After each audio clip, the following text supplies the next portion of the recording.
Mga katambay, mga kababayan ko, kamusta po ang lahat? Nagbabalik po muli ang inyong katambay. Si Katambay Manong po. Magandang araw po muna, tanghali, hapon, gabi. Madaling araw po sa atin lahat. Saan man sulok ng bansa o mundo tayo naroon. Naway maingatan po tayong lahat. Umpisa na po natin ang ating komentuhan mga katambay. Komentuhan po natin itong pahayag po ng Senadora Amy Marcos na nahihirapan daw po siya. Nahihirapan daw po siya sa pangangampanya. Dahil daw po sa kanyang apelidong Marcos, mga tambay. Nakita nyo po, napakalaki ng diferensya. Pagka apelidong Marcos, hirap na hirap pong ikampanya ng senadora ang kanyang apelidong Marcos sa Pilipino. Bakit pagka ang apelidong Duterte ay hindi napakahirap ikampanya sa tao, sa mga Pilipino? Bakit kaya? Alamin po natin yan. Pakinggan po muna natin ang senadora at pakinggan din po natin ang isang Marcos, ang kanyang kapatid mga tambay. Unahin po natin ang senadora. Aminado si Senator Amy Marcos na nahihirapan siya sa kanyang kampanya dahil sa dala niyang apelyido. Hindi lingid sa publiko ang pagiging malapit niya kay Vice President Sara Duterte na pangunahing oposisyon ng kapatid niyang si Pangulong Ferdinand Marcos Jr. Kamakailan ay biniro ni BP Sara ang senadora at sinabing magpalit na lang ito ng apelyido para makaiwas sa issue.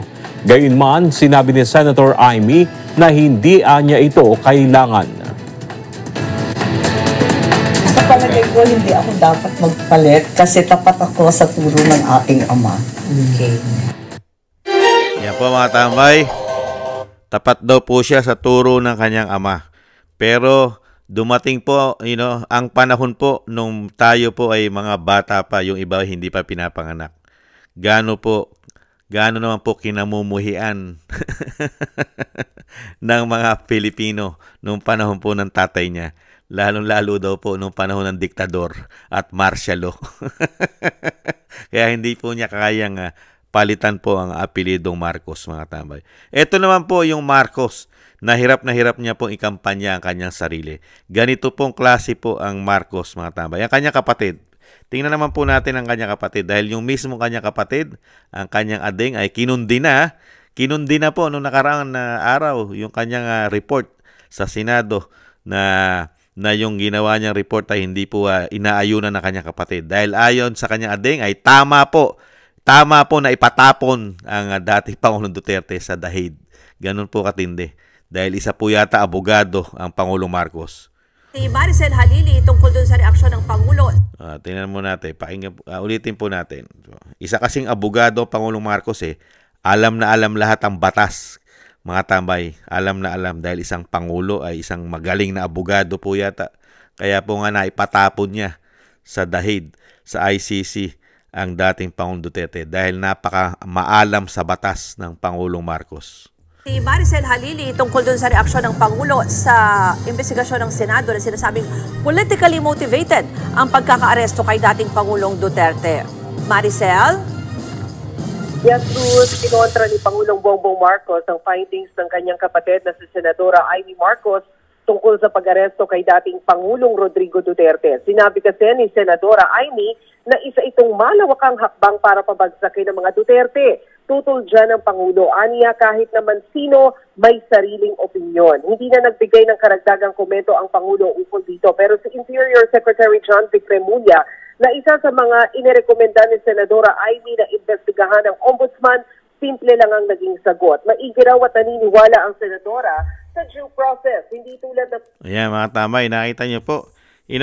Ang Pangulong Marcos hindi naman po pinaniniwalaan ang Senadora Amy Marcos. Kahit ano pong gawin niya investigasyon sa Senado, mga tambay. Dahil mismo ang Pangulo ay mas magaling po sa Senadora Amy Marcos. Dahil nga po, pagdating po sa saligang batas, sa ating saligang batas, alam na alam po ng Pangulong Marcos.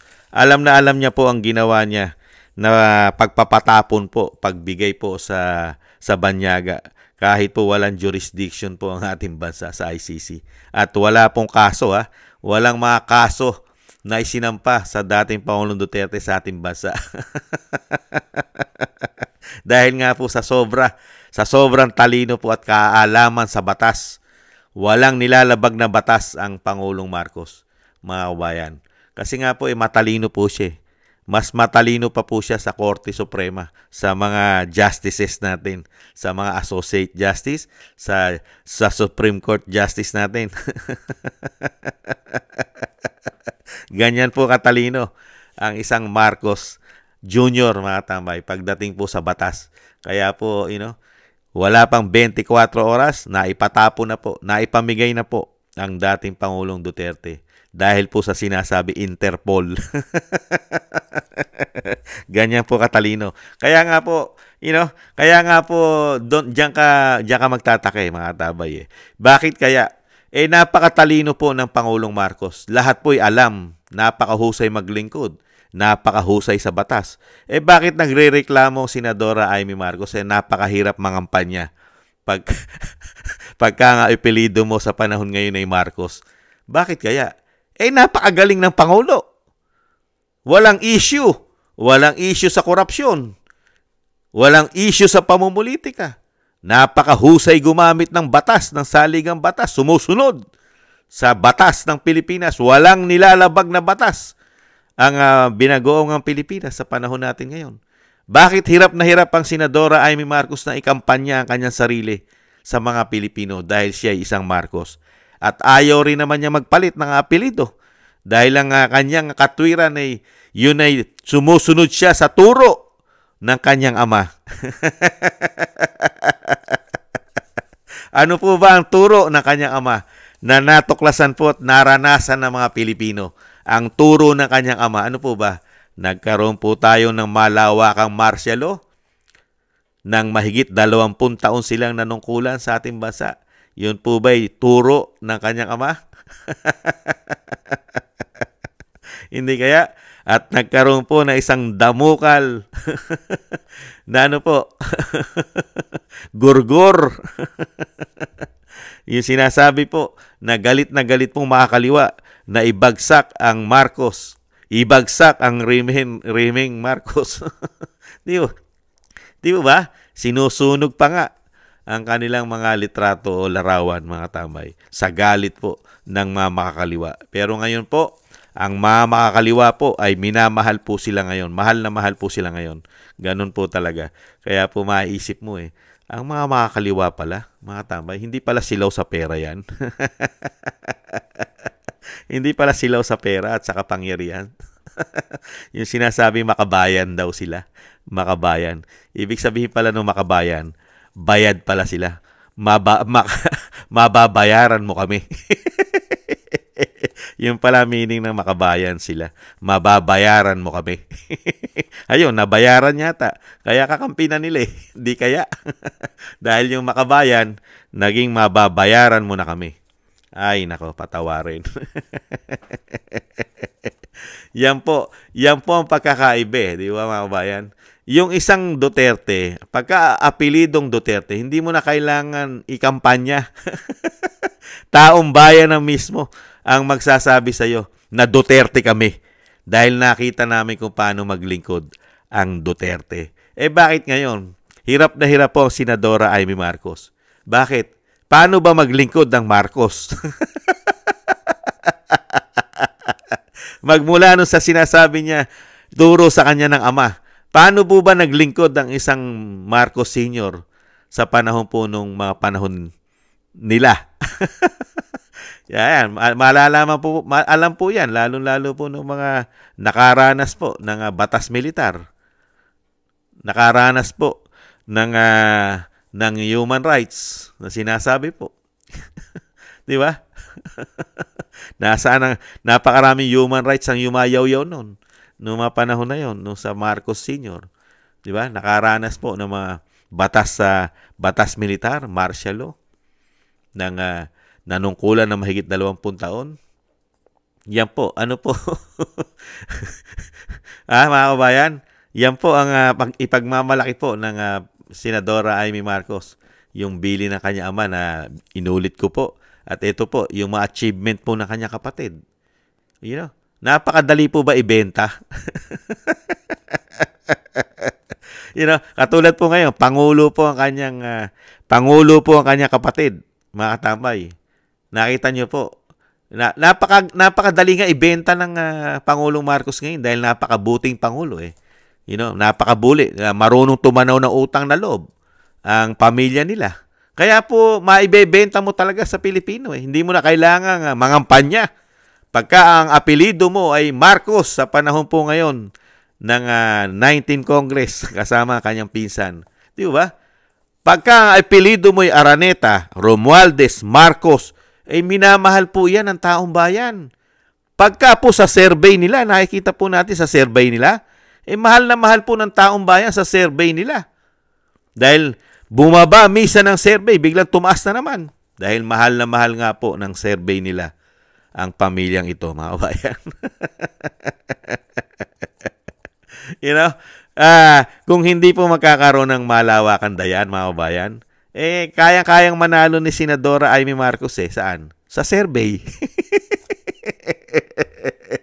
Kayang-kaya po ipanalo sa survey ang Senadora Amy Marcos. Pero sa taong bayan, medyo malabo po sa sabaw ng puset.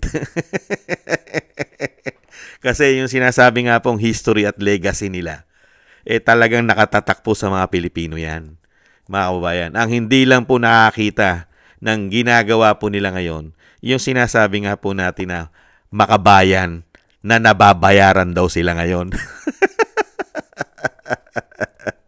Yan, hindi po makikita ng mga kaliwayan. Mga korap na mga politiko, mga oligarko, hindi po makikita yan, yung mga ganyang pagpapatakbo. Mas gusto nila yan. Dahil buhay hari po sila ngayon. Di po ba? Magugustuhan po yan dahil po gamit na gamit po ang pera ni Juan de la Cruz, mga tambay. Nakita niyo po ang pera natin. Tapos binabaon pa tayo sa utang. Dagdag ng dagdag ang utang natin. Pero ang tinatrabaho po ay malawakang pamumulitika sa isang pamilya. Nakita niyo po.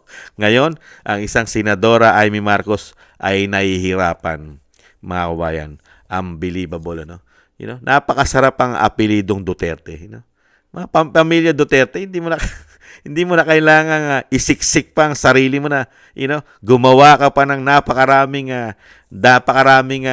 mga sinasabing mga scripted. Gumagamit ka ng mga scripted ngayon na kesyo. Concern na concern ka, di umano, sa nangyari sa pamilya Duterte at kinukundina ka pa mismo na iyong kapatid. Dahil lang iyong kapatid ay napakahusay na presidente. Nakita niyo po, saan ka ba nakakita ng Pangulo ng bansa, mga tambay? Saan ka nakakita ng isang Pangulo sa panahon po natin ngayon? Sa pamamagitan po ng isang Marcos Jr., President Marcos Jr. Yung pinakamagaling pa sa kanya na Pangulo na nagdaan, yung pinalitan niya, hamak, di hamak na mas magaling sa kanya. Pero yun yung pinatapon niya. Nakita niyo po, paano ka mamahalin ng Pilipino? Sige nga, paano ka mamahalin at tatangkilikin ng Pilipino, lalong-lalo ang Senadora Amy Marcos?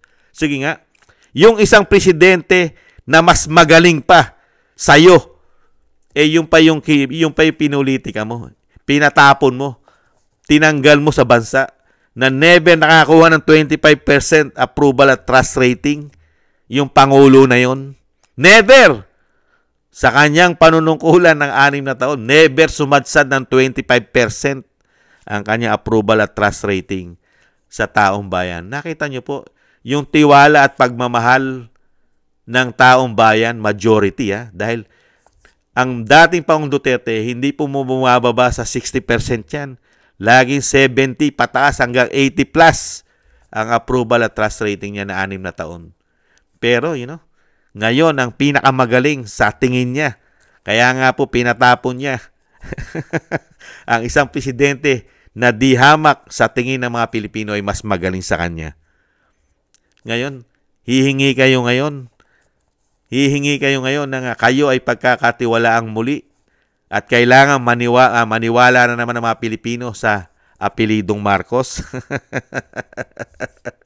Ano po ang nahita ng taong bayan? At ano po ang nahita ng isang vice president sa pamilya Marcos sa kabila na sila ibalik sa kapangyarihan? Dahil real talk, hindi naman po mananalo presidente kung walang Duterte. Dahil nung mga panahon po noon, nung panahon po ng 2022, sino po ba ang nasa pwesto? Di po ba Duterte? At ang mga Duterte never naging ganid.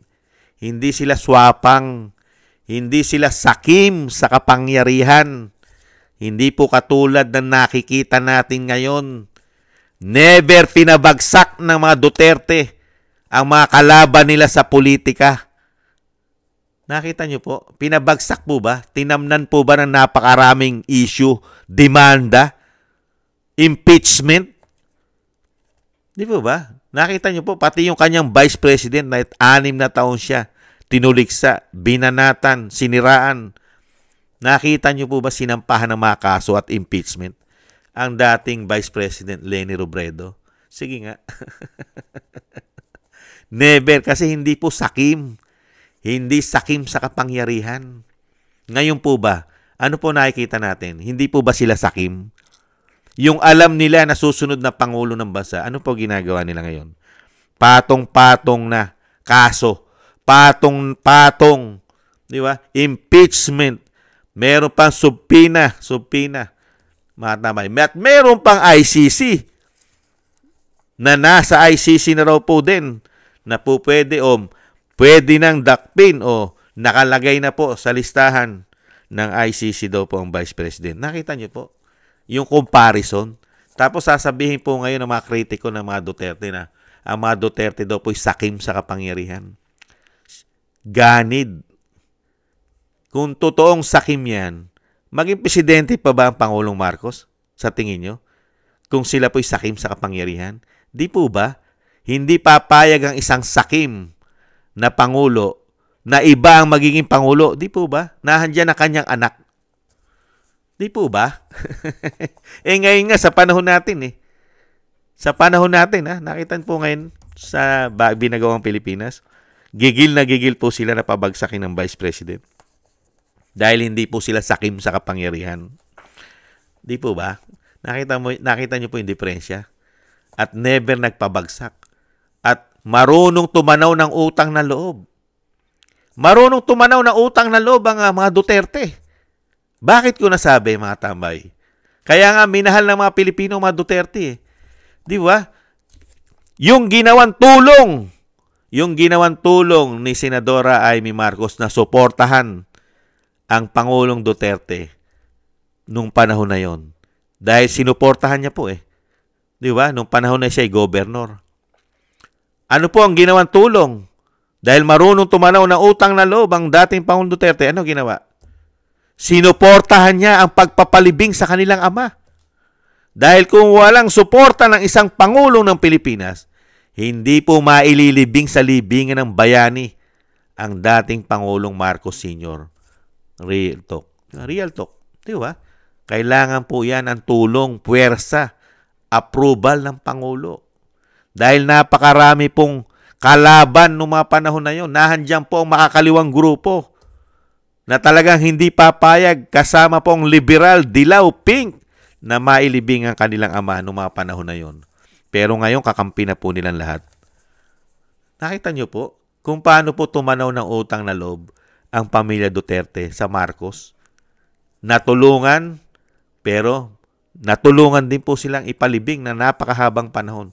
Mahigit 30 taon yata na hindi nailibing. Pero marunong din naman po tumanaw ng utang na loob ang mga Marcos. Nakita po ng mga Pilipino ang pagtanaw ng utang na loob sa mga Duterte ng Marcos. Di ba? Nakabalik sa kapangyarihan, naging Pangulo sa tulong ng mga Duterte dahil hindi sila swapang sa kapangyarihan. Sinuportahan pa ng Vice President.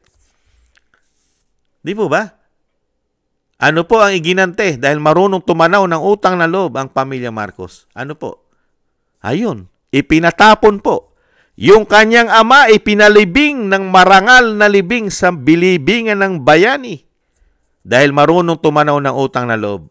Dahil sa ginawang tulong ng Senadora Amy Marcos sa dating Pangulong Duterte sa suporta.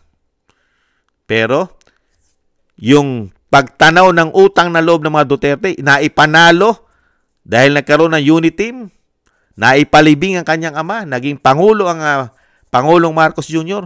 Ano po ang ngayon na iginante? Di ba? Kidnapin.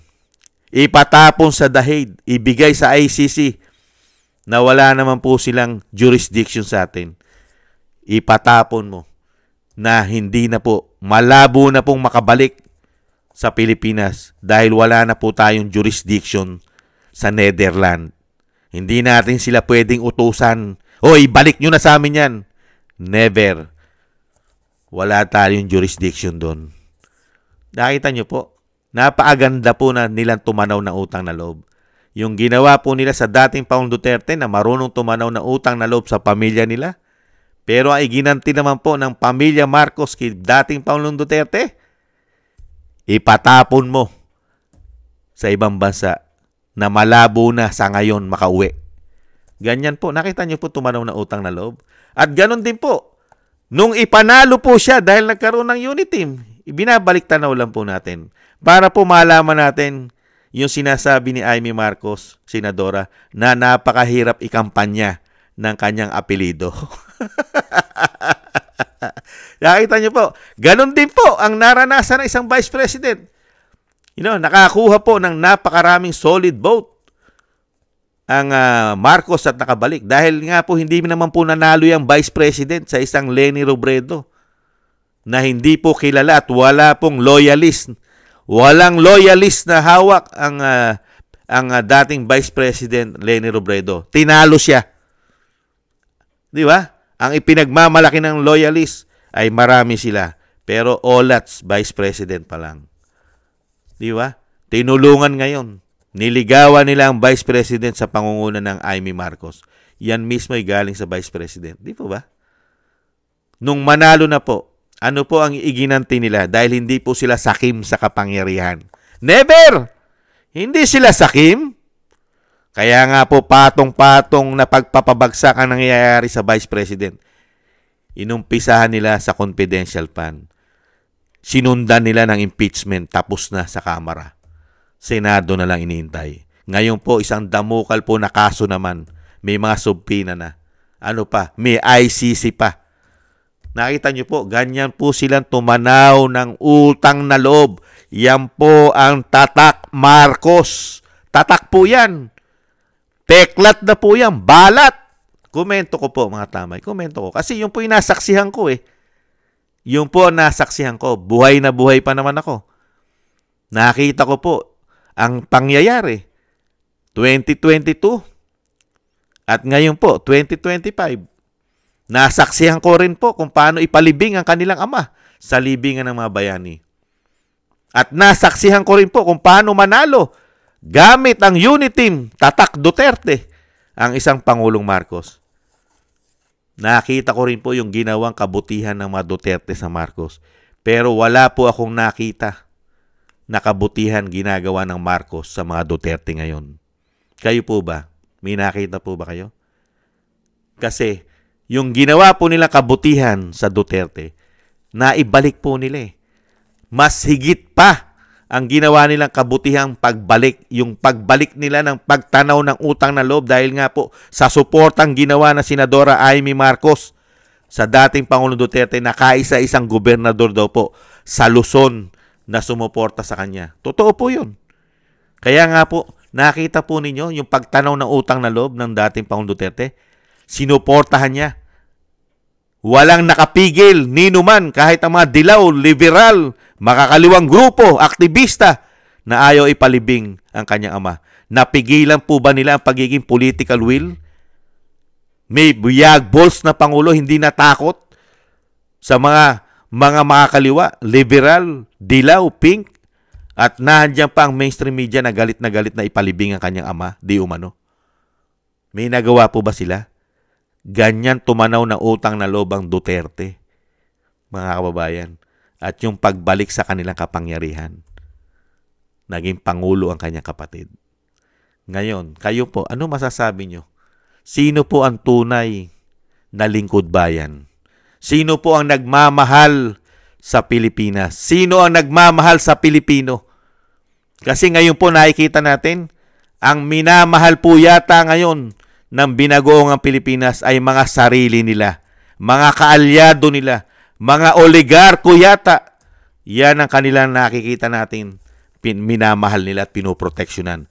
Protektado nila ang kanilang mga sarili, ang kanilang mga kaalyado, ang mga oligarko di umano. Sila po, pinoprotektahan po yata nila ang kanilang mga sarili ngayon sa binagoong Pilipinas.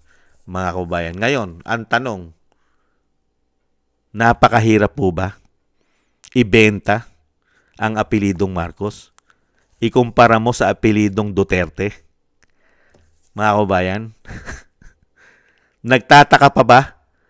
Sa tingin nyo po, nagtataka pa ba? At dapat pa bang magtaka ng isang Senadora Amy Marcos na napakahirap ibenta ang kanyang apelidong Marcos? Pare-parehas pa po tayong buhay, mga kababayan.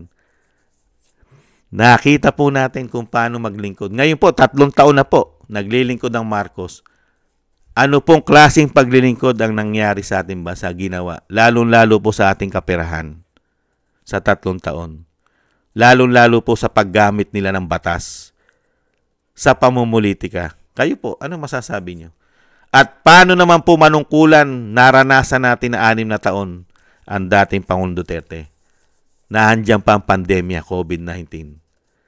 2 taon tayo mahigit walang trabaho. Hindi tayo nagutom. Nahandyan pa ang Marawi. Di ba? Napakaraming pagputok ng bulkan. Pagbaha, bagyo, lindol. Di ba? Nahandyan pa ang pagsugpo sa mga terorismo. At diyan pa sa mga adiktos. At never bumaba ang kanyang approval at trust rating sa Pilipino. Never. Never.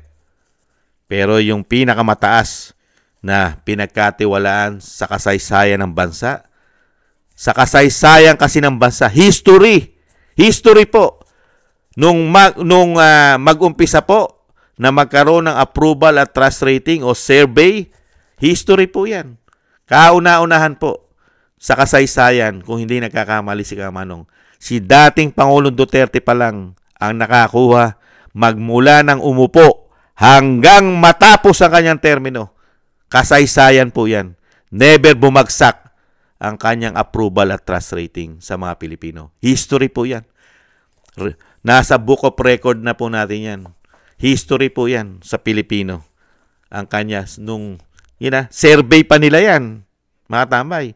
Kahit po balik-balikan nyo po ang mga survey ni dating Pangulong Duterte ng 6 na taon. Ikumpara mo po ngayon sa panahon ngayon na sinasabi nilang napakagaling na presidente. At syempre po, marunong tumanaw ng utang na loob, mga kabayan. Kaya nga lang po, hindi po sa pamilya Duterte tumatanaw ng utang na loob po ang pamilya Marcos. Tumatanaw po ng utang na loob sa makakaliwa po yata, sa mga oligarko po yata, sa mga kapwa niya politiko yata. At syempre po, sampa, sa mga drug lord kaya. Tumatanaw din kaya ng utang na loob sa mga drug lord kaya? Hindi kaya? Nagtatanong lang po. Sa mga smuggler kaya? Tumatanaw din ng utang na loob kaya? Masama po bang magtanong? Mga kababayan? Di ba? At tumatanaw din kaya? Ibalik natin sa mga kurap, sa mga buhaya. Kaya? Tumatanaw doon? Hindi po tumatanaw ng utang na loob sa mga Pilipino na nagbumoto sa kanya. Naglingkod po. Dahil pinaglingkuran po natin siya. Dahil tayo po ay nagbibigay ng ating buwis. Pero yung binibigay natin buwis ay hindi po natin nakikita kung paano naman po ang pagsisilbi nila sa atin, mga kababayan. Kaya po, yan po mga tambay. Ang komento po ni Kamanong, nagtataka pa ba? At bakit, bakit ba? Bakit pa kaya? Bakit kaya nagtataka pa ang Amy Marcos na nahihirapan siya? Kataka-taka po ba na mahirapan siya sa kanyang apelidong Marcos na ikampanya? Nakapagtataka pa po ba yun? Hindi na po nakapagtataka yun, di po ba? Bago po tayo magtapos, mga tambay. At ang Senadora Amy Marcos ay never naman palang ipalitan ang kanyang apelido. Dahil una-una, bili na kanyang ama, mga tambay, na yung kanyang apelido ay mahalin. Talaga naman po mahal yung apelido niya. Sa totoo lang. Sa literal na pag-uusap, sa literal, talagang napakayaman po at napaka-powerful po ng apelidong Marcos. Napakarami po yatang ginto niyan, di umano. Kaya nga pati daw yung ginto sa Central Bank naglaho dahil sa dami ng ginto yata. Mga kabayan, maraming salamat po mga kabayan. Bago po tayo magtapos, magsha-shoutout lang po si Kamanong ng mga konti lang po muna. Mga kabayan, sa susunod na po tayo mag-shoutout ng marami. Shoutout po muna natin yung mga nagbibigay po ng biyaya at nagtitiwala po sa inyong lingkod. Thank you po sa lahat mga tambay. Lalong-lalo po sa mga subscribers po natin. Maraming salamat po sa tiwala. Thank you po sa inyo. Thank you rin po sa mga biyaya po na pinagkakaloob nyo po sa inyong lingkod. Kingston 123 ng Hong Kong, Eric Hershio ng Canada, Jake Yahut 4531 ng Maisog, California, USA, Gina Ray Solid DDS ng Berlin, Germany, Julieta Celona ng Sydney, Australia, Baby Roman, Ate Isa ng Cagayan Valley, Jem Aris ng United Arab Emirates, Jobelin Watanabe ng Japan, at si Pilam. Thank you po mga kabayan. Thank you po sa mga biyaya nyo po. At syempre po, thank you rin po sa nakagusto po ng Tambayang Mga Kabayan sa YouTube at TikTok. At ganoon din po sa mga nagko-comment, like, share, and subscribe. Maraming salamat po. At sa ating mga subscribers, mabuhay po kayo. At syempre po, maraming salamat po sa inyo mga kabayan. At syempre po mga kabayan, bago po tayo magtapos mga kabayan, sama po natin sa ating mga dasal at panalangin ang dating Pangulong Duterte dahil po nabigyan po siya ng pagtanaw ng utang na loob ng pamilya Marcos. Kaya po siya nasa The Hague, ICC, Netherlands. Sama po natin na makabalik pa po sana. At hipuin po sana ng Diyos ng Panginoon ang puso ng mga umuusig na nasa ICC, mga judges sa kanya. Na sana po magkaroon po sila ng konsensya sa ginawa po sa dating Pangulong Duterte. Makabalik po sana sa lalong mabilis. Sama po natin sa panalangin at siyempre po ang kanyang pag-iingat, kalusugan at madugtungan pa po ang kanyang buhay. At maraming salamat po sa muli po mga tambay. Black voting po tayo. Black voting. Solid po tayo. Solid PDP laban. Kailangan po natin yan. Lalong-lalo sa Senado at Kongreso. Mga kabayan. Maraming salamat po. Ingat-ingat po. Paalam. Bye-bye.